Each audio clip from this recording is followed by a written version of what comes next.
You have entered the PM.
What up, my people? That was a strong laugh. I'm laughing because So we're doing something a little different today. Welcome to the PM afternoon PM. Yes. If you have followed us in the past, you see that we are at a different time because we discovered that when the kids are in school, it's the best time to do it. We actually get quiet. Absolutely. Without having to be worried about some people trying to be up when they're supposed to be in the bed and everything. So it's all good. So welcome to the PM. I'm your host, CashApp. And I'm Greg. And this is when we talk about family, faith, and everything in between. I got it right this time. I messed it up last time. I got it. We did it backwards. Yeah. So we posed a question. I posted online back in July, where we have this passion to be able to have conversations with you guys, but we know what good does it do us to talk to ourselves? Yes. So we wanted to pick your brain, and the question that we posed was, what are some of those questions or topics that you think couples need to talk more about? Yeah. And we got some really good feedback from you guys, man. Yeah. And one in particular. So we touched on one last time. Yeah, healthy compromise. Yeah. And today we want to touch on one that oftentimes is vaguely discussed. Yes, actually, really, it's funny because, I love the Lord, but I get real annoyed when I hear my people say the answer to this question. So let's go. Yeah, so it's essentially, how do you live a life or a marriage? Pull the question up. Pull the question up. Is that better for me to do that? Better. I think I remembered it. How do we let God lead our household? Yeah, that was the question. I really struggle when I hear that question so vaguely answered, I guess, because I feel like in a community of believers, we are very quick. You probably have heard me say this before, to be like, let God lead your marriage. Or the one that burns your buns all the time. What keeps your marriage together? And people say God. Yeah. And it sounds bad. It sounds bad, what I'm saying. But what I'm trying to say ain't bad. I get frustrated with that because I'm a stickler for explaining like a practical way to say that. I feel like in our communities, we have our own language. And we talk to each other about it, and we know what we're talking about. But if we're supposed to go make disciples and bring people in to know the Lord or to understand why He's the upgrade and why we need Him in our life, talking in our language ain't going to help nobody. It's like if we were speaking in Portuguese right now, but our whole audience is English. They speak English. They're not going to know what we talk about. So unpack why that general answer does not do it for you. It doesn't give enough. Okay, well, what does having... I feel like I've been unpacking it. You unpacked it? I feel like I unpacked why I don't like it. It is extremely vague. Okay, and it doesn't give people give any context in practicality, because I've heard people, and I also have had an argument that says we have to show the difference. There are people I know who have successful marriages that are not believers. And so to just say, I've heard people say, to have a successful relationship, you have to have God or it's not going to work. And I was like, well, that's not really true. Mm-hmm. However, there's a difference.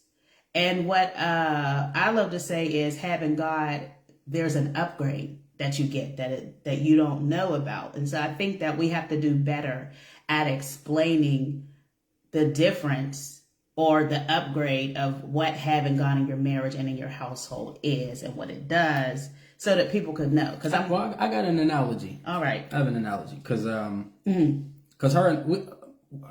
Cachet and I have gone back and forth on this conversation for a couple of years now, and I always land on don't leave it at marriage can't be successful without God.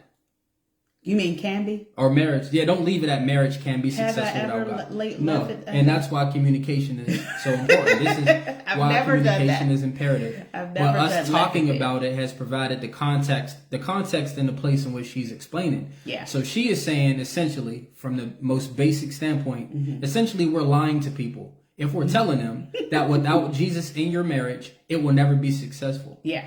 The reality is that there are successful 50, 60-year marriages where two people love each other, have children, develop wealth, create a legacy, and don't make God the center of their marriage. Yes. What's also important is explaining to people that, yeah, you can have a successful relationship, but with God, as she mentioned, being the upgrade. Yeah. There are essential things and experiences and even growth with him that you'll never get if you don't have him involved. So you can have a successful marriage. If you're okay with that, yeah, by all means. However, I always come from this space, from my experience. I advocate that there is no experience. Like I didn't advocate for it. No, I'm just taking my stumble. Okay. Oh, it could because I understand your passion and why you address it in that way. The bestest of the bestest. Yeah, we're talking about how can it be the very best. There's nothing better. There's nothing greater than having Christ at the center of your marriage. So if you want successful, cool. But I can guarantee you an upgrade that can be even better than that. Yeah. Even if you're doing, there's things that I think everybody would say across the board. If you ever talk to people or seen people who've been married 50, 60 years, saved or not, they have certain things that they say almost exactly the same that they probably don't even recognize are like godly characteristics. And so it is, you're not really leaving him out of it because everything good comes from God, right? There it is. And so God created marriage. And so that's one thing. So, but if we're talking about kindness and love, those things come from him. And sometimes it's just having the understanding is what upgrades it for you to do better. So in it, at it, whatever. So to piggyback on it. Okay. We're talking about principles here. Yes. So people who don't have a relationship with God can unknowingly walk in the principles of God and benefit from it. This is why the word of God says that he reigns on the just and the unjust alike. So if two people who have no relationship with Jesus decide, man, you know what, man? We want to stop doing this thing, living life without making it real. So let's go tie the knot. Let's make this thing a covenant. Let's make it an agreement. They probably gonna use the term covenant, but we know. let's make this thing legit. Yeah. They then have made a choice without understanding the spiritual principles. Yes. They made a choice to walk in a biblical principle that God honors. So in that, because they've done something that God honors, he will do what he needs to do as God to bless that union because they're walking in something that's a principle of him. People who don't have a relationship with God live a life where they don't steal or they don't lie. Or they're philanthropists and they give. So the sowing and reaping principle in life applies to people who have a relationship with him or not. Yeah. But God being sovereign and being who he is, he can choose how and what and when he delivers a harvest for those seeds. That's his choice, not ours. Yeah. But we understand that he reigns on the just and the unjust. So what we landed on was that when we're talking about good relationship, when we're talking about, I don't want to use the word good, when we're talking about relationship with God as the center versus God not being the center, Both can receive the benefits and blessings of God. Yeah. However, there is a more intimate upgrade that comes with making him the center. Yeah. There's an understanding. And I think it's a process, because even with being saved and being married, I can't say that I've always understood everything. Like, it takes time and to understand it. I just think that my issue is that a lot of times, as I said before, we will say, well, put God in the center, but there's no context to what does that even mean. Yeah. So somebody can be like, so you're telling me that my grandma and granddad, who were married for 50 years, didn't have a good relationship because they weren't believers. And so I don't like to leave room or space I don't know how the best word, because I don't know if we can actually really make God look bad. But to me, I want to be the best representation. I want to be able to present it so that you get the direct, like, the wholeness of what does that mean. And so, we were talking about it, and I was like, everybody don't understand that. So I always tell this story. There was this time that Greg and I were on our anniversary trip. Yeah. And we ran into a young lady, and we were talking, and she said, what was the key? She said she found out we were there for our anniversary. She asked, like, what's the key to your marriage being so long, whatever. And Greg said God. And I was like, ugh. And later I was like, man, I probably seem like I'm not saved, but that's not it. I just feel like that wasn't enough. And I think that that's what it is. So I want you to, I want to talk about what is having God in your relationship? What does that mean? Because I think that we even struggle with explaining that. Yeah. Like, I think we just say it, and then we just say works, like if y'all pray together, if you read your Bible together. But but what if you don't? Yeah. You know what I mean? How do we practically explain what having God in a relationship, what does it look like? That's really what I want to dive into. Well, so, and I just saw this morning. I think, shout out to Dr. Darius Daniels and the stuff that, his ministry and the folks that are around him put into the world. If you don't know about Goated GPT, go check it out with Change Really Church. good. So that they created this format, just like ChatGPT, but it provides biblical answers and concepts to questions that we ask every day. And so it essentially said the foundational piece for how believing couples should look at their home, their household, their relationship, is that it's not just a house. It's not just a home. Yeah. You're actually a space, and I want to say it the right way. I was like, look it up, Yeah, read it, because it's right so way. good, y'all. Because this thing breaks it down so well. It puts into words what you want when you're trying to explain what the upgrade of having God in your marriage and relationship is. It really does. I thought you already had it up. I got it on my phone, which we're utilizing today. So as you guys can see, we have a different approach. We're navigating some of these platforms a little differently. Yeah. So we're coming from a bunch of different sources. So now I got to pull it up on here. Okay. Okay. But essentially, some of the most important pieces, and we talk about this, man. Your marriage is what is composed of two people. First and foremost, okay. I struggle with multitasking. Yeah. So unless you're going to take the reins. So I'm laughing. I'm thinking about my mother-in-law. She used to say, Cam, walk and chew bubble gum at the same time. I'm cracking up because she's right. But, what were you saying? Oh, I'm going to pull it up now. Okay. At this point. Your home is not just a house. Yeah. Your marriage is not just a marriage. It is a space where the kingdom of God can be reflected. The way they worded it on here was even better, and I probably won't get it the exact same way, which drives me crazy.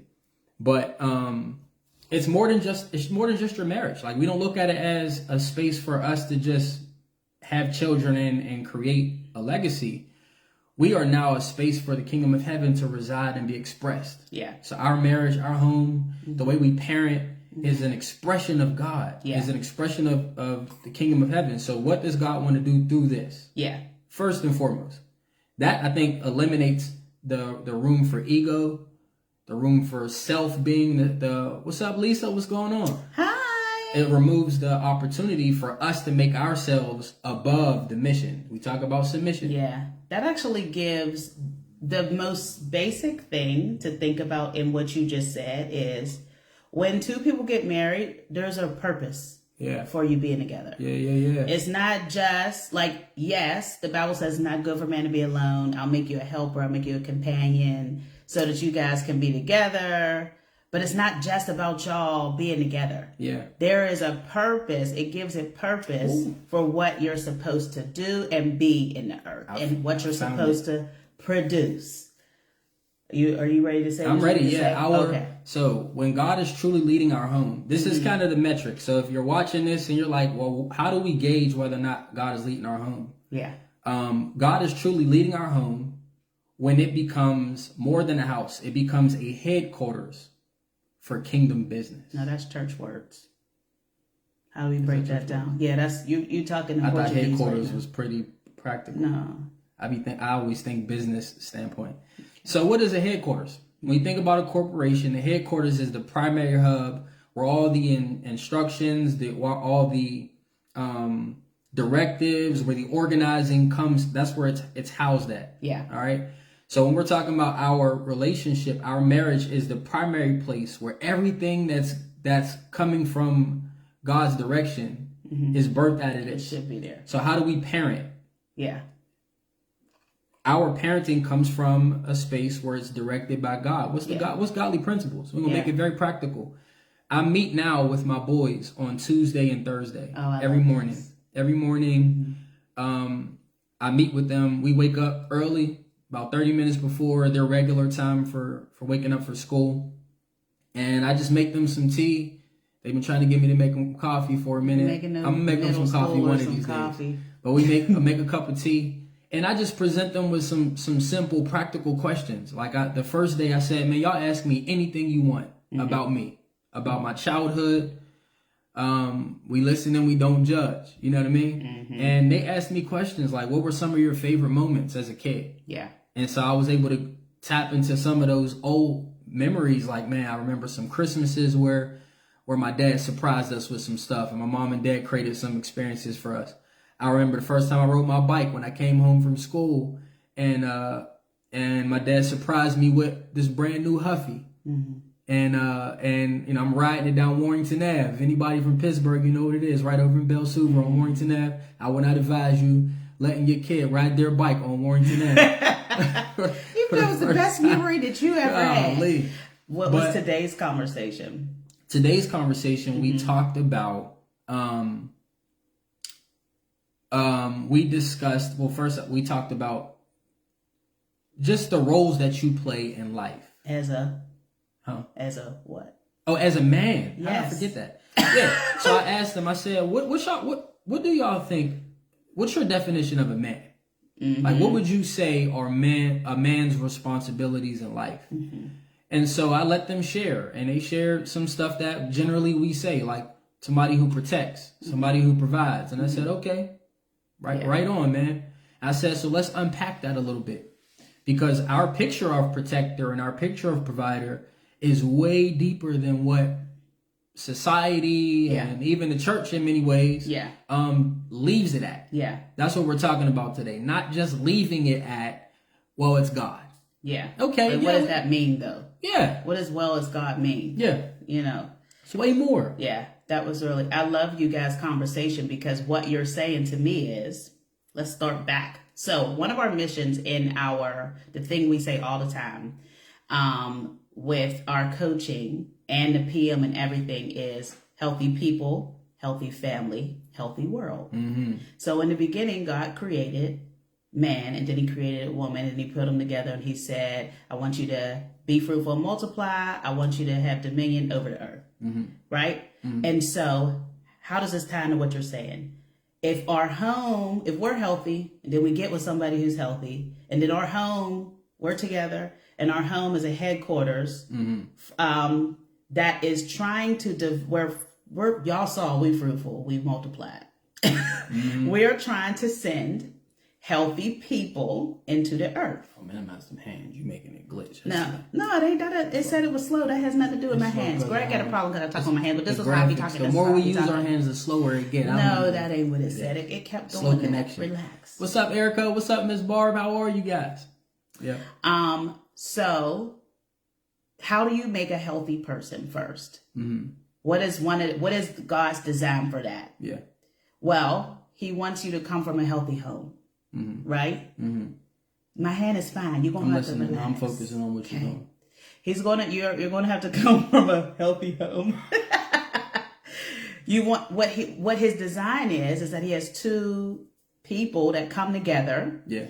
And then they produce children and you train them the best that you can with him showing you how to lead them so that they can go out into the world and do what they're supposed to do. Yeah.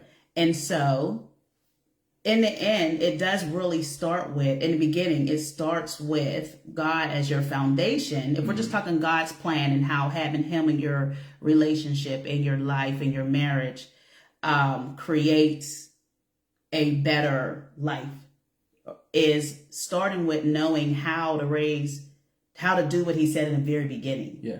Which is, we want to be healthy, so it's best if we know him, that we come together, and then we produce children, and we teach them about him, so they can then go do what they're supposed to do, and then it continues to multiply in the earth. I think the simplest explanation is doing regular check-ins with God. In everything. Yeah. So what we're saying, because it's easy to run on autopilot. Yeah. It's easy to be a man. It's easy to be a woman. It's easy to be a married couple or a parent. Yeah. And do just what you know. Yeah. But I think the important thing is saying, okay, God, let me present this to you. Like I told the boys today, the quote that I took out of a book that I'm currently reading, you'll never know the character that you're supposed to be. That's good.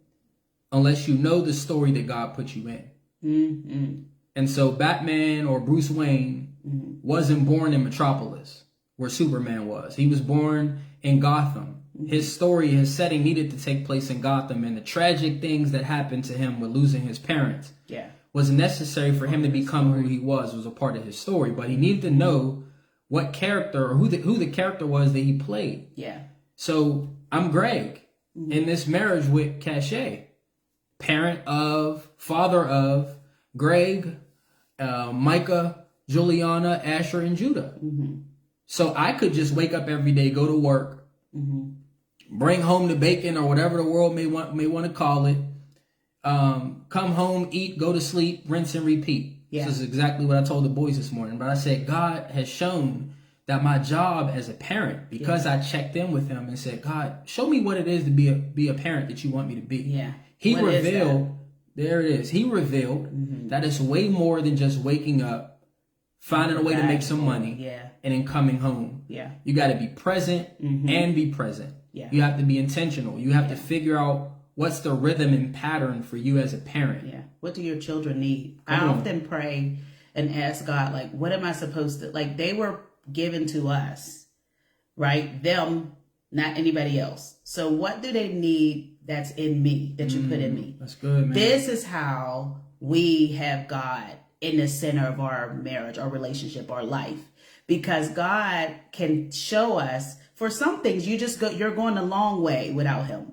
And like, you may come to it. You may figure out certain things, but with other things, you may never know, so you're hoping that these morals that you set for your children, they're gonna, and you're always hoping, but with God, there's just something deeper. He knows the deeper things. He knows that Micah needs to hear from you a different way. He knows that Greg needs you to show up for him a different way, and Juliana needs you to show up for her a different way. And so you don't have to figure that out on your own. Yeah. Same with marriage and relationship. There may be things that I'm going through, or that Greg is going through, or something he may need from me in this season? And I don't know it. But if I'm talking to God and I am like, Lord, I always pray, how do I love him more? Help me to love him more. Help me to do better as a wife today or whatever. What do you say? What am I doing in my story today? Mm-hmm. What do people need from me today? How do I serve, give, live today? And God will begin to teach you and show you what different ones need. I had yesterday, my friend called me. She had a dream about my daughter. And it was something that was calling for prayer for her. Now, I don't know anything that's going on right now in her life that she would need prayer for. Mm-hmm. But God does. And he gave a dream to my friend who's all the way in North Carolina. And she called me.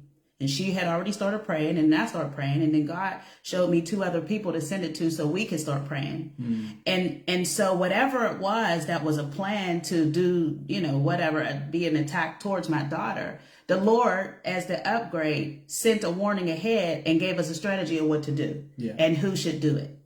And these are the things that when we have him in our lives, he will do and help us so we're not figuring it out. We're not reactive.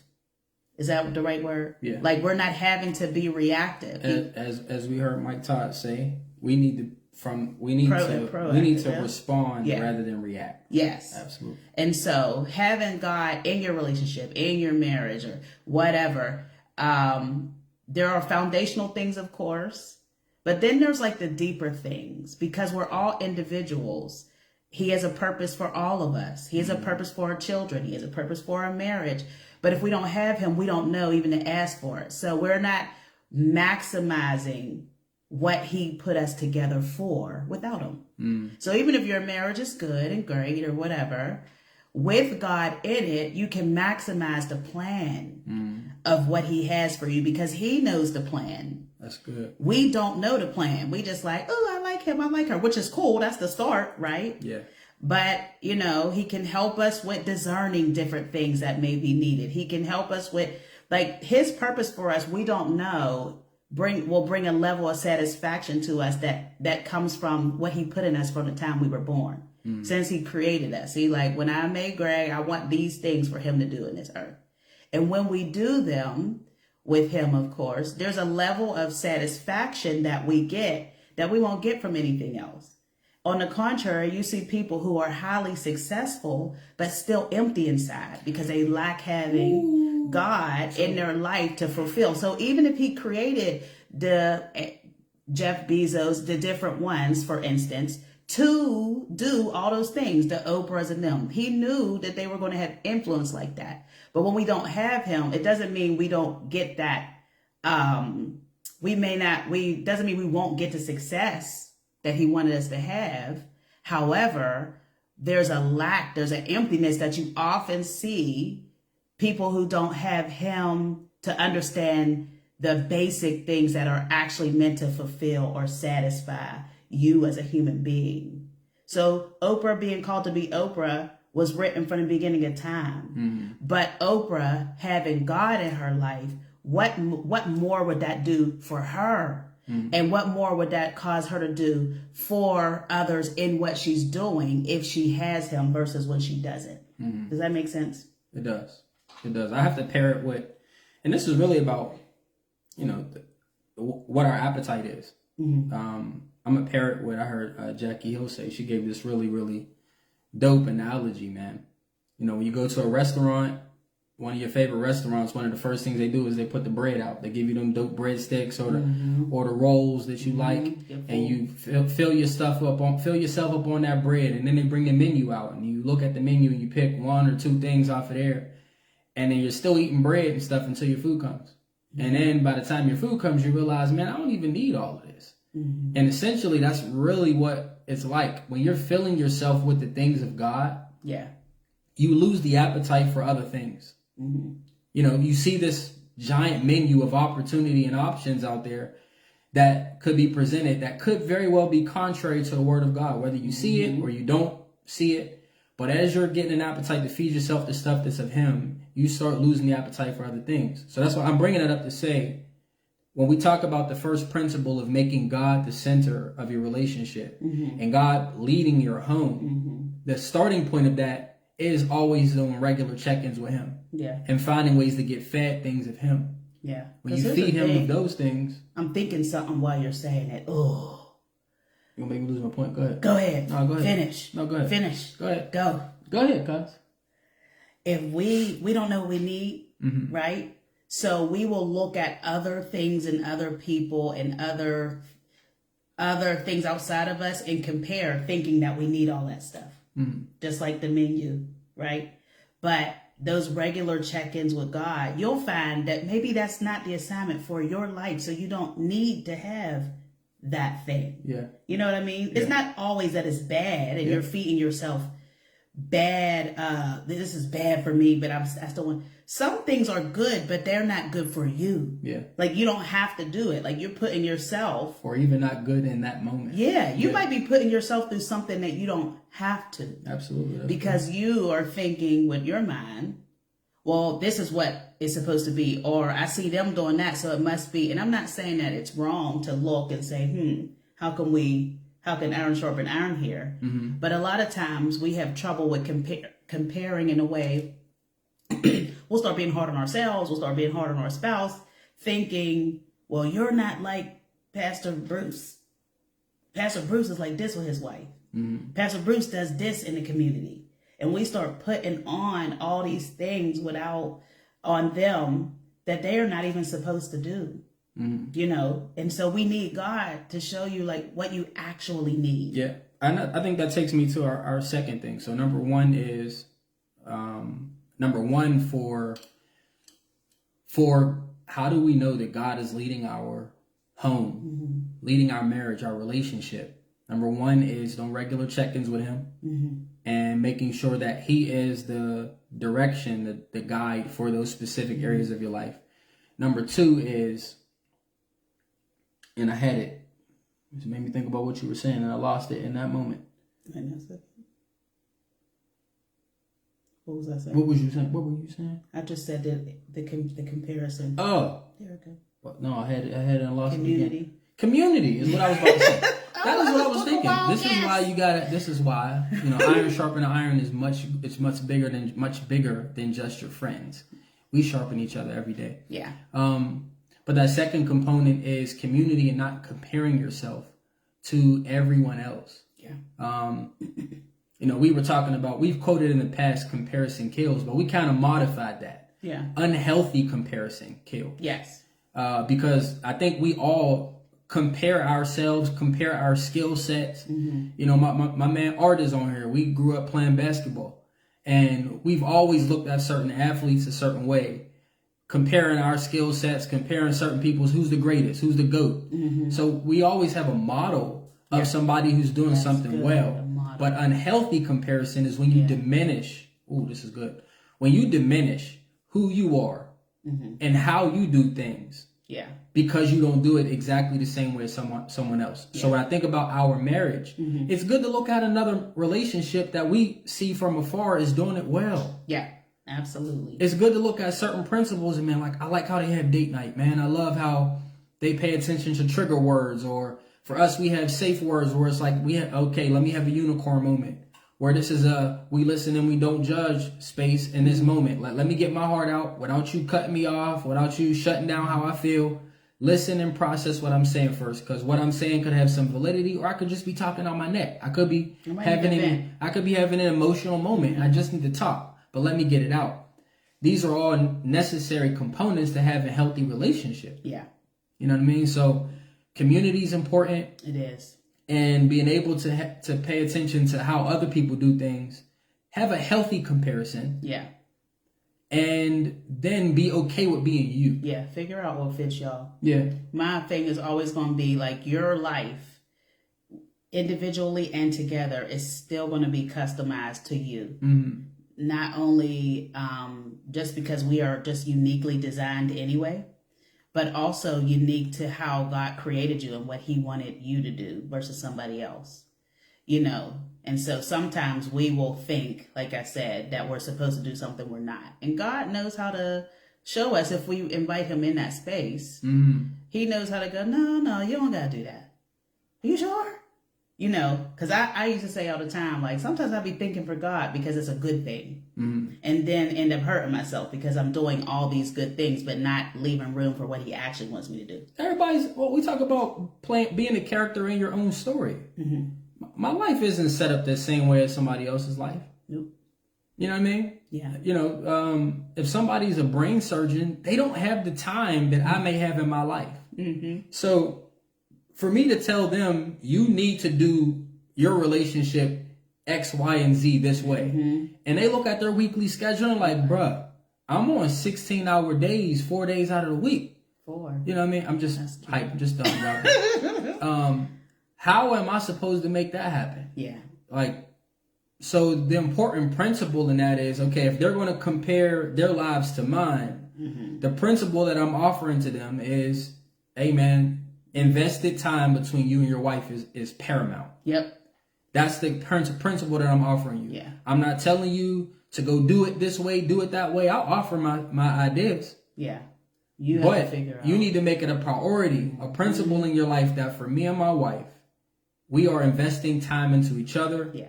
We are going to make sure that we're communicating well. We're going to figure out what our quirks are and what our trigger words are and what our safe words are. And we're going to build on this. Yeah. I can provide you those principles without telling you how to do it. Yeah. But the bottom line is I'm not so vague that I'm not giving you any principles, but I'm giving you principles that you can take and it's applicable to your life. Yeah. That's what we do in our coaching. We're passionate about giving opportunity for people to be able to talk out where they are. And then we know God has the answer for everything. Yeah. And his principles are universal. Yeah. How you apply it can vary. Yeah. But that's good. But a relationship that doesn't have communication, I don't care if it's the president and first lady of the United States. If they don't talk, they're not going to have a healthy relationship. Nope.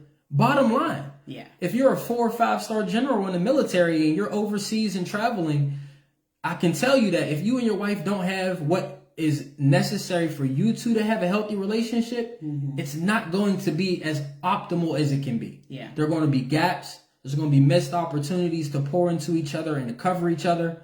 Although your life may be strained and time is limited, it's necessary. Yeah. And if you can't do it the way that I can do it, you have to be intentional about how can I. Yeah. You know what I mean?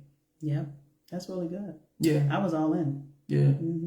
I was just thinking about how you can be a communicator, but still, and you can communicate well to other people, but not in your home. Oh. I had to learn this because I can that's communicate good. well to lots of different people.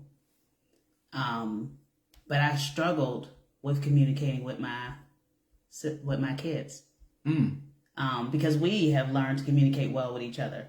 But I had to start like slowing down and not just do the work of parenting, because you can get very overwhelmed with just the work of maintaining a relationship, with just the work of having children, 1 or 7. Their kids are a lot of work. If you taking care of them from scratch or whatever, you got all these different phases. You going through phases, he going through things, but you can get consumed with just the work and miss out on the actual essence of what you're actually doing.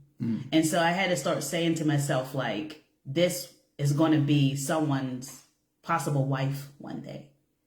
This is going to be someone's boss or someone's husband or someone's father or mother.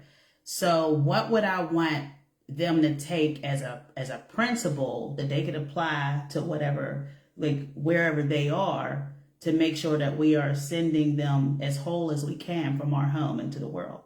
And so it required a slowdown for me to talk to them like I would a friend or someone who's coming for coaching or advice or something.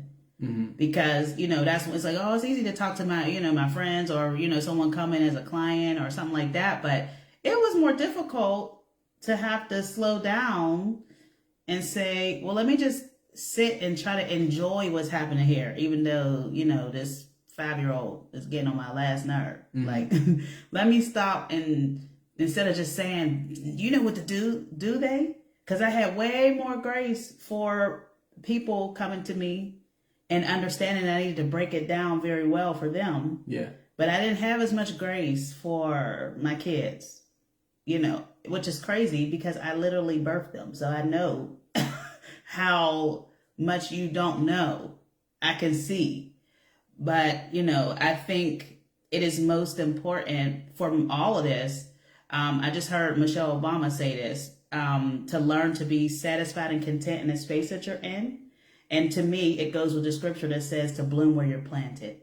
And so if you're in this moment and you're in a relationship or a marriage and you have had God in your life, and maybe, because I've seen couples who both are saved, but they still ain't on the same plane. So it ain't just about me and you being saved. It is, do we have a shared yes in what we're doing? And that is usually where the problem is. Like, I could be the man of God, the woman of God. I could be an evangelist and I can just reach everybody in the world. But in home, we struggling because we don't have a shared yes. I mean, I'm taking a trip down memory lane. One of my mom's favorite quotes to me and my siblings was, how can you love your brother out there in the streets, but you can't love your brother in your house? Like, we see that with our own kids. They'll treat strangers, essentially strangers, classmates, differently than they'll treat the ones that they grew up with. Yeah. Why is that? You know what I mean? I think it's very, very innate. It's innately we behave that way. Yeah. Towards people who are close to us. Yeah. And so you literally have to learn how to be intentional with the ones that are around us. What's up, Dale? Good to see you on here, bro. How to not take it for granted. Yeah. Because it's really easy, like you said, to just get up, go to work, come home, do your responsibilities. Yeah. But what am I cultivating in my home? What am I stopping? Am I taking time that I need? But this is stuff that, like, if we are just in our relationship with the Lord, in our relationship with each other, remembering, like, what are we doing here?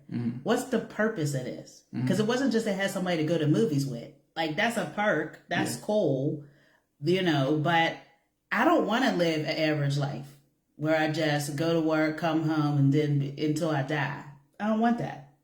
So there gotta be more. It's really a slap in God's face. He's all creative, and we like, Man, this is all going back to the same stuff. Yeah. It really is. Like, you don't even understand that you have a role to play in life until you have a picture bigger than your own of yourself.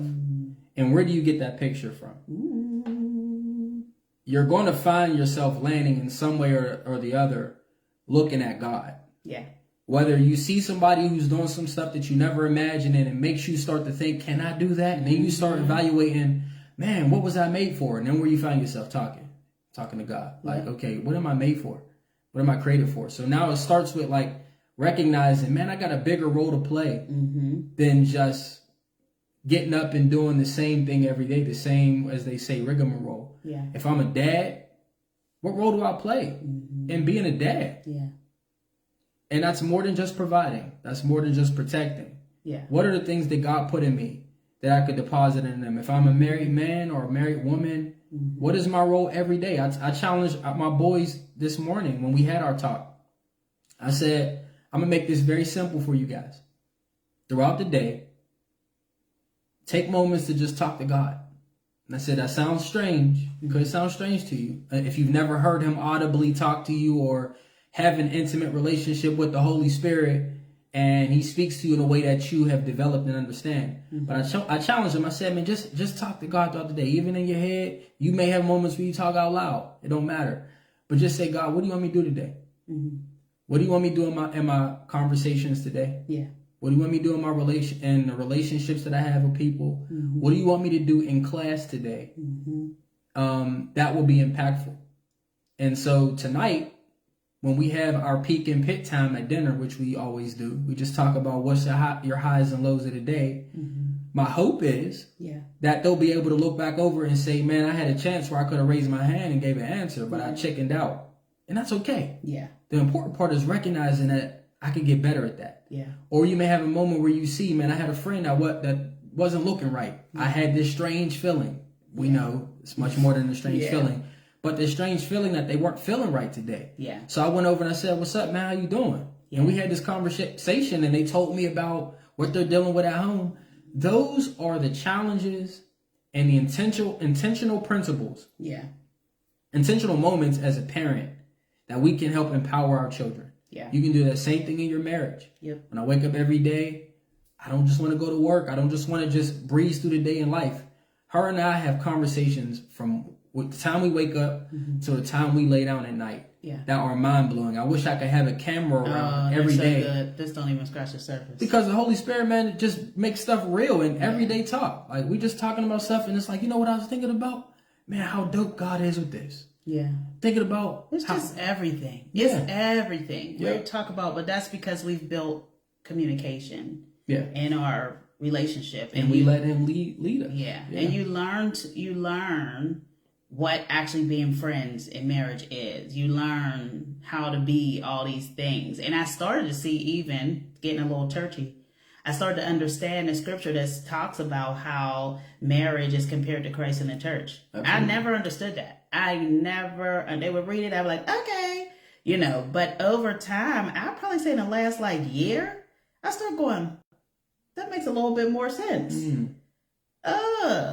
Because you have this individual relationship with God that you don't have with anybody else. There are things you share with God you don't have with everybody else. Same thing with your spouse. That's just one example. Yeah. Where this is a relationship created that is made to be custom to you two, and nobody gets all of you in the same way that your spouse should. Same thing with God. Just an example. But I'd be like, that's really good. That's how it's supposed to be. Yeah. You learn this deeper love that nobody receives, not even your children. And we love our babies. But there's a deeper love, a deeper thing that we are constantly working on and developing every day that they don't have. Because this thing was ordained a certain type of way to be a certain type of way. We really struggle as people to separate it. We kind of keep trying to make marriage common. It's not. Not when you're doing it the right way. Not when you are learning the deeper things from the Lord. Even stuff for me that seems simple now is like, oh my goodness, all this time I never would have thought about that. Just practical things. But in the end, it always goes back to him.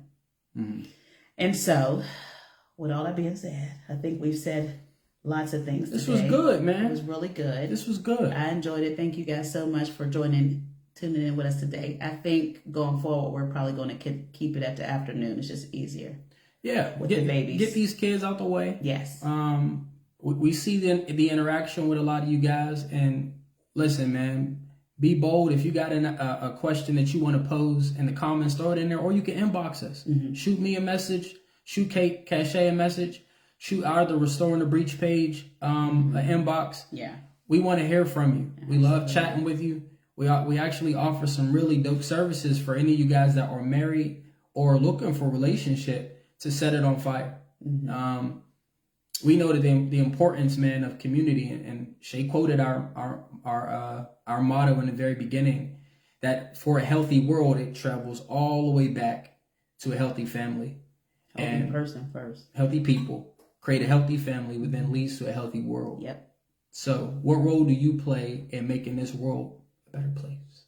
And as long as you're alive, and I wanted to say this, I know sometimes it could feel like there is no purpose for you, but that's a lie. As long as you are living and breathing, there is a plan for your life. Come on, man. And God is, until your last breath, God is always there waiting. And so there's nothing too bad that you did that he won't accept you. He wants you. He wants you right where you are. And y'all will work the rest of the stuff out. But as long as you're breathing, there is a purpose for you in this world. And it can be better. And it will be better. Just partner with him. That's all I wanted to say. That's really good. Anyway. That's really good. So we love you guys. Love you. Take care. God bless. Until next time, God bless. Hey, before you go, make sure you subscribe and like this video.